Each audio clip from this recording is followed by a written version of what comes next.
चीज़ है, आज के दिन में इस इकदाम से तो उनके दोनों मुतालबात को तहस नहस कर दिया गया है। अंडर ट्रायल कैदियों की रिहाई भी नहीं बल्कि उनको सजाएं, और 9 मई के ऊपर उनके मौक़िफ़ से यकसर मुख्तलिफ फैसला ISPR का।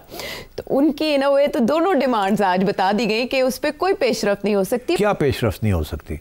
ये जो बाकी लोग हैं जो एंटी टेररिस्ट कोर्ट्स में हैं जी, वहाँ तो पेशरफ हो सकती है ना। हाँ, लीडरशिप है 400-500 कितने लोग हैं वहाँ जी, इसी के लगभग हैं। तो आपने खुद ही बताया कि 20 लोग तो पहले छोड़ दिए थे मिलिट्री कोर्ट से, उनकी सजाएं थी या नहीं थी 1 से 3 साल तक। हाँ, उन्होंने कुछ माह पूरी कर ली थी, तो उन्होंने छोड़ दिया उनको। हाँ, और यही अदालत का भी हुक्म था कि कहीं जहाँ जहाँ छोटी मोटी हो सकती है वो करें और रिलीफ दे सकते हैं दे दें, तो उन्होंने वो तो कर दी थी। अब ये 1 से 3 से 10 साल वाली चीज़ कर दी है और अभी कुछ लोग पीछे रख लिए कि वो उनको भी शायद छोड़ दें कुछ उनमें से, शायद उनमें से कुछ और सजाएं आ जाएं। तो ये दोनों चीज़ें साथ साथ चलेंगी। ऐसी नेगोशिएशंस ऐसी होती हैं, प्रेशर तो बिल्ड कर दिया ना उधर, करके कतरा कतरा करके कंसेशन होती है। और जैसे कहते हैं ना रेसिप्रोकल कंसेशन होती है। अच्छा, अगर ये हम करते हैं तो आप क्या करेंगे, एंड सो ऑन। तो मैं समझता हूँ कि ये दैट इज़ वाई मैं कहता हूँ कि ये चलेगी बात फिर ब्रेक डाउन हो जाएगा। अच्छा, फिर चलेगी बात फिर ब्रेक डाउन हो जाएगा। फिर खान साहब धमकी देंगे, फिर इधर से 2-3 और टाइट कर देंगे, एंड सो ऑन। तो ये साथ साथ चलेगा जी। और अगर खान साहब ने यहाँ कोई ऐसा कदम उठा लिया जिसके साथ फिर और नाराज़गी बढ़ जाए इस किस्म की, जो हाँ बैक ट्रैकिंग ना हो सके। फॉर एग्जाम्पल, अगर खान साहब कहते हैं रेमिटेंसेस ना भेजें 2 सूरतें हो सकती हैं। एक ये कि वो फेल हो जाता है, लोग कहते हैं नहीं ऐसी तो भेजनी है। दूसरे शायद कामयाब हो जाए, कुछ छोटा मोटा धक्का लग जाए। अगर हर महीने कोई 3 बिलियन डॉलर्स की रेमिटेंसेस आती हैं तो पता चले अगले महीने $1 बिलियन नहीं आया जी। That's very significant. Suffering economy के लिए तो ये बहुत मैटर करता है। तो अगर ऐसे हुआ तो फिर मैं समझता हूँ कि खान साहब की धमकी जो है वो कामयाब हो जाएगी। अगर कामयाब होती है तो ये क्या करेंगे फिर, क्या ये और टफ लाइन लेंगे या कंसेशन देंगे? तो ये फिर एक नया डायमेंशन आ जाएगा। अगर वो फेल हो जाती है तो फिर खान साहब को पीछे हटना पड़ेगा। बैकफुट। तो ये this is the way negotiations take place. And I think all I can tell you is this that कुछ लोग रिलीज होंगे, अच्छा, कुछ लोग नहीं होंगे, कुछ सजाएं इसी किस्म की और होंगी, कुछ नहीं होंगी, कुछ पीछे रहेगा, कुछ एंटी टेररिस्ट कोर्ट चलाएंगे। ये सारा मिला जुला सिलसिला चलता रहेगा। Each will be seen as a concession और एज अ हार्ड लाइन। उधर से भी ऐसे ही होगा। अभी खान साहब कह रहे हैं कि जी आप जुडिशल कमीशन बनाएं। हो सकता है कि ये 1 महीना बातें ही चलती रहे जुडिशल कमीशन की, ज़ाहिर है उसमें पेशरफ्त होगी, और वो कहेगा रिलीज करो तो थोड़े थोड़े रिलीज करते रहें ताकि मामला चलता रहे। तो इन सजाओं के बाद अभी तो मामला है ना कोर्ट्स के पास ही है ना, कि इस कोर्ट में पहले अपील जाएगी, फिर उसके बाद सुप्रीम कोर्ट के आईनी बेंच का, अभी मिलिट्री कोर्ट्स के ऊपर भी फैसला होना बाकी है। यानी गुंजाइश तो अदालतों की तरफ से भी है अभी। हाँ, देखिए अभी पता ये चला है कि ये जो कॉन्स्टिट्यूशनल बेंच है जी, जिसने ये फैसला करना है जी, उसको 6 माह की एक्सटेंशन मिल गई। हाँ, उसी ने समाअत करनी थी, उनकी तो हाँ मुद्दत खत्म हो रही थी जनवरी में जी, और उनको 6 माह की एक्सटेंशन मिल गई। जुडिशल कमीशन ने उनको 6 माह की, और उनके जो चीफ जस्टिस है मीनुद्दीन साहब, वो भी साथ रहेंगे 6 माह के लिए। इसका ये मतलब है, और याद रहे कि इसके ऊपर डिबेट हुई है जुडिशल कमीशन में, और वो डिबेट जो है उसके अंदर क्या हुआ है, 7-6 6 लोगों ने कहा कि नहीं एक्सटेंशन होनी चाहिए, नया बेंच बनना चाहिए, और 7 ने कहा कि अमीनुद्दीन आ जाए, और गवर्नमेंट ने तो साथ रखे हुए ना जी जी। तो ये अब देखिए, तो ये 6 माह के अंदर अंदर मेरा ख्याल है कि ये फैसला आएगा। अब 6 माह के अंदर अंदर फैसला आ जाएगा फ्रॉम द कॉन्स्टिट्यूशनल कोर्ट कि मिलिट्री कोर्ट्स जो हैं वो आईनी है या नहीं आईनी। या आपने इसके पहले भी 2-3 सूरतें बताई हैं। हाँ, मैंने कल के प्रोग्राम में डिस्कस किया था क्या हो सकता है क्या नहीं हो सकता। तो मेरा ख्याल है ये अगले 6 माह ऐसे ही चलेगा। मैं तो कभी कभी छिक्के चौके मार देता हूँ, वो अल्लाह की बड़ी मेहरबानी है कि कभी कभी कैच आउट नहीं होता या कैच गिर जाता है उससे, ड्रॉप हो जाता है। तो अभी तक मैं पकड़ा नहीं गया इन सेंस है। हाँ, वो एक आध बार पकड़ा गया, वो 9 बॉल निकला, तो बचाव हो गया है। तो मेरा तो बड़ा दिल करता है मैं एक आध फिर छिक्का मार दूं कि क्या फैसला आएगा, और क्या होगा उसमें। अच्छा। मगर मेरा ख्याल है अभी रहने दें, थोड़ी बहुत सेठी जजा नु कह रहा है क्या फैसला दो। पहले आप पता है आप पहले अदालतों के हवाले से ऐसी पेश गोई करते रहे और वो ऐसे लगता था इल्जाम लगता था कि लो जी आगे जी, और तो मेरा ख्याल है मैं ना ही कहूँ। अच्छा, मैं ना ही कहूँ, बट मेरा जो हंच ये है कि मेरा नहीं ख्याल मिलिट्री कोर्ट्स को खुली छुट्टी मिल जाएगी। अच्छा, आई डोंट थिंक दी जजेस विल गिव अ खुली छुट्टी to military courts. I think some crimes will be allowed by military courts. But generally speaking, civilian trials जो हैं, unless there is overwhelming evidence of conspiracy with military elements, जो कि पहले भी होता रहा है कभी कभी, तो short of that मेरा ख्याल है कि इस किस्म का जो ये जो 9 मई का जो हुआ है, ये जो लोग बाहर निकले हैं, इस किस्म की चीज़ जो है will probably not attract military courts. What might attract military courts is कि if there was a direct collusion within the military, जिसमें सिविलियंस इन्वॉल्व थे, मगर जो इम्पेटस था उसके लिए वो फौज के अंदर से आया, जैसे पहले होता रहा है।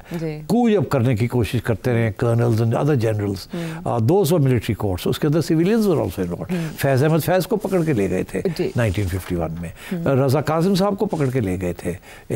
तो ये मतलब ये चीज़ें होती रही हैं एंड वो मिलिट्री कोर्ट्स ही करते रहे। उस वक्त कोई चैलेंज नहीं था, यही आर्मी एक्ट था, यही सारा कुछ था। तो मगर बाय एंड लार्ज प्रोटेस्ट करना सड़क के ऊपर, civilians will in my view will not come under military courts. और ये भी जो सारा कुछ हो रहा है, this will eventually in my view, जो जिस किस्म की एविडेंस वो दिखा रहे हैं ना कि जी कोई बंदा आया कर रहा है तो कोई आग ला रहा है, this will not be seen as an attack, as a conspiratorial attack on the institution of the military. This will be seen as a demonstration or as a demonstration against an institution, in a sense no different from the attack on the Pakistan television station during Imran Khan's time, जब इमरान खान ने PTV को, तो PTV भी तो एक institution थी, तो ये भी एक इंस्टीट्यूशन है। पार्लियामेंट में भी अटैक हुआ था। हाँ, पार्लियामेंट, तो ये चीज़ें जो है they come under different areas, but they're all civilian. तो मेरा नहीं ख्याल कि इसके ऊपर military courts will be allowed military trials. But I think yes, अगर ये प्रूव हो जाता है कि general Faiz and other military officers were conspiring to overthrow the army chief and carry out a coup, जिसके बेसिस के ऊपर इमरान खान के साथ एक साजिश हुई और ये कहा गया हम अंदर से करेंगे, आप बाहर एक माहौल ऐसा बनाएं जिसको हम इस्तेमाल कर सकें टू लॉन्च अ कू। अगर ये इस्टेब्लिश हो जाता है, दिस इज ये जो इशारा है ना ISPR की प्रेस रिलीज में कि इसके पीछे कौन था, then it will become a serious matter. तो सिटी साहब, निगरान दौर में एक JIT बनाई गई थी यही 9 मई के ज़िम्मेदारान का तयन करने के लिए, जिसने रिपोर्ट मौजूदा हुकूमत के दौर में पेश की थी और उसमें मास्टरमाइंड बानी PTI इमरान खान साहब को करार दिया गया था।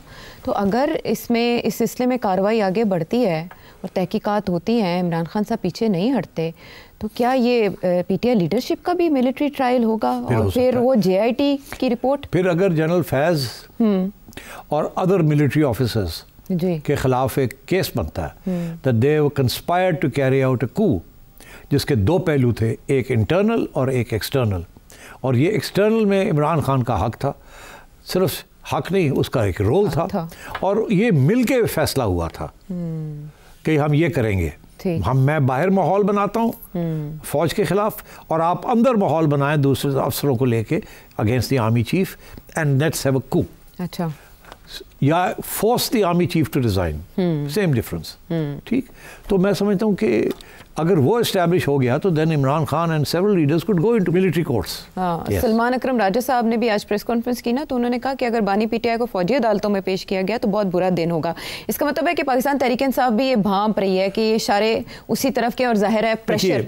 देखिए जो जनरल परसेप्शन है ना जी इनफॉर्म्ड सर्कल्स, वो ये है कि कुछ बात थी, खान साहब और जनरल फैज़ मिलके कोशिश कर रहे थे कि जनरल आसिम मुनीर की छुट्टी कराई जाए, अच्छा, और तब्दीली लाई जाए इंटरनल रिएक्शन से, एक्सटर्नल फोर्सेस के जरिए प्रेशर डाला जाए ऑन द इंस्टीट्यूशन अपने गिरबान में देखे कि अवाम हमारे खिलाफ हो गई है और ये आसिम मुनीर साहब की वजह से है, इनको फारग किया जाए। तो 5 जर्नल जाएं जनरल साहब के पास और कहें sir we have a problem, we are being attacked तो sir maybe it's a good idea for you to resign. That was the, अब मैंने खुल के बात कर दी, मैंने अब ये था। अब इसके लिए उन्होंने एविडेंस अब क्या है और वो क्या है, वो अब वो कहते हैं हमारे पास एविडेंस है, but will they take it out? अगर इमरान खान ने तावन ना किया and in order to pursue the democratic path, और ये जो लड़ाई झगड़े और ये जो डिस्टेबलाइजेशन जिसका बुरा असर जो है सिर्फ इस्टेब्लिशमेंट पे नहीं, उनको तो अटैक आ ही रही है, मगर सारी पाकिस्तान के ऊपर अटैक तो कर रहे हैं ना इस वक्त, तो this could become very dangerous. तो मेरा ख्याल है इसमें दोनों साइड्स को बड़े केयरफुली चलना पड़ेगा। लेकिन अभी तक तो हावी इस्टेब्लिशमेंट यूँ दिखाई दे रही है जैसे नर्व टेस्टिंग चल रही है, बानी पीटीआई ये सिविल नाफरमानी की कॉल को लटका रहे हैं, जबकि दूसरी तरफ हम ये 23 दिसंबर का ऑलरेडी एक एंटीसिपेटेड फैसला देख रहे हैं और उस पर अलीमा खान तो बहुत शोर है कि सज़ा होनी है बानी पीटीआई को 190 मिलियन पाउंड केस में। इसके बाद 23 दिसंबर का दिन तो और यही अरसा मुज़ाकरात के आगे बढ़ने के लिए भी, तो कहाँ जाके बात बनेगी आपके ख्याल में? देखिए ये मैंने अभी आपसे कहा कि दोनों तरफ से टाइट करेंगे। हाँ, लेकिन बानी पीटीआई तो हमें पसपा दिखाई दे रहे हैं ना, वो मौखर ही करते जा रहे हैं। थोड़े से पीछे हटे हुए हैं इस वक्त, बिकॉज वो फेल हो गया ना 26 वाला। वो अगर कामयाब हो जाता तो देन इमरान खान की पोजीशन बड़ी स्ट्रांग हो जानी थी, वो कमज़ोर पड़ गए। अब उसमें एक जिसे कहते हैं ना चिंक इन दी आर्मर, वो क्या पुराने ज़माने में वो लोहे का वो पहनते थे ना, वो लिबास जो पहनते थे, उसके अंदर कहीं को टूट जाता था, कहते थे चिंक इन दी आर्मर के मतलब वहाँ कोई मोरी शोरी हो गई है। अच्छा, वो आर्मर के अंदर आप जो पहनते थे तो वो चिंक इन दी आर्मर इस वक्त एक है। वो चिंक इन दी आर्मर जो है वो यही है कि can they prove, have enough approvers and can they approve कि वो हुआ ऐसे कि नहीं हुआ। एंड मेरा ख्याल है खान साहब को भी इस बात का पता है कि अगर वो प्रूव हो जाता है तो then they could drag him over there. But my sense still is that the ideal solution that everybody wants is a settlement on this issue. और ये कहा गया कि एक राब्ता ऐसा हुआ है जिसमें हुकूमती वजीर भी थे, पाकिस्तान तहरीक इंसाफ की तरफ से एक नुमाइंदा था और इधर हुकूमती 2 थे जिनमें एक वज़ीर थे, और उनमें बाकायदा उनको मैसेज दिया गया पीटीआई को कि आप मुज़ाहमत के बजाय अगर मुफाहमत पर आमादा है तो हम बात आगे बढ़ा सकते हैं। और ये भी वो ज़रिया क्लेम कर रहा है कि बानी पीटीआई को पता है कि ये कितना हसास मामला है अगर पाकिस्तान तहरीक इंसाफ को अपनी पॉलिटिकल स्पेस चाहिए। डू यू थिंक कि बैकडोर इन कमेटियों से हट के कुछ इस्टेब्लिश हुआ? नहीं, पहले तो ये कमेटियाँ चलेंगी ना स्टेप बाय स्टेप। अच्छा, अभी देखिए इस्टेब्लिशमेंट ने अपने कुछ पत्ते अपने हाथ में रखे हुए हैं, खान साहब ने तो बड़े पत्ते चलाए हैं ना। There is no shortage. अब आखिरी स्टेज आई हुई है जी सिविल डिसोबीडियंस, और वो भी चलेगा बाहर से जी।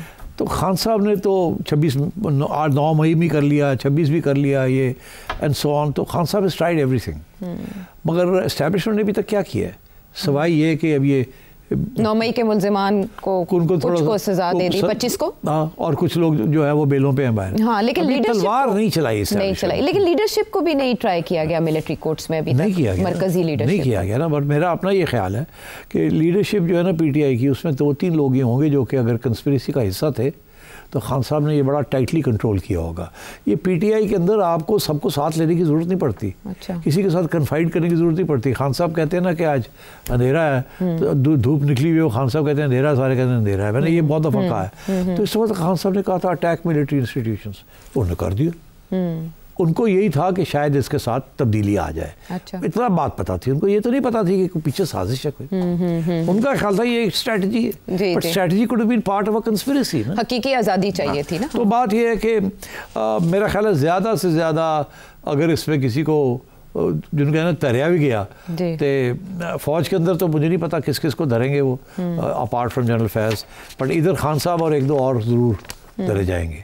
बिकॉज जाहिर है खान साहब ने कोई लोग इस्तेमाल किए हैं for go betweens, carrying messages and you know, वो फैसल वावडा साहब पता देते रहते हैं। हाँ, तो वो कुछ लोग आए भी हैं इसीलिए वो सामने नहीं आ रहे हैं। अगर पता वो आ जाते हैं तो उनको पकड़ के ले जाएंगे एंड सो ऑन। तो वो और भी पता नहीं कितनी बातें बता देंगे। तो आप समझे कि जो लोग छुपे हुए हैं पीटीआई के, they may have been part of this, so we don't know. But मैं समझता हूँ कि फौज ने 2-3 चीज़ें पीछे रखी हुई हैं एक ये है कि अभी तक जनरल फैज़ की ट्रायल की सज़ा नहीं आई। हमें ये कहा गया कि ट्रायल हो गई है मगर सज़ा नहीं दी, वो पीछे रखा हुआ है। जी जी, उसमें भी 9 मई वाली वो इस तरह की नौयत के वाक़यात की तहकीकात का कहा गया। बाकी भी सज़ाएं जो हैं वो उस किस्म की नहीं है। वो करप्शन के मामलात को ज़रूर हाईलाइट किया गया, लेकिन इनको पीछे रखा गया। मैं समझता हूँ कि अभी गुंजाइश है बातचीत की। हाँ, गो स्लो और फूंक फूंक के कदम रखा जा रहा है मुल्की मफाद में। पाकिस्तान तहरीक इंसाफ के रहनुमा के जो मिलिट्री कोर्ट से सजाएं सुनाई गई हैं वो इसको चैलेंज करेंगे हर फोरम पर। तो कौन कौन से फोरम में इस्तेमाल कर सकते हैं और कैसे चैलेंज करेंगे, आने वाला वक्त बताएगा। वापस आते हैं ब्रेक के बाद।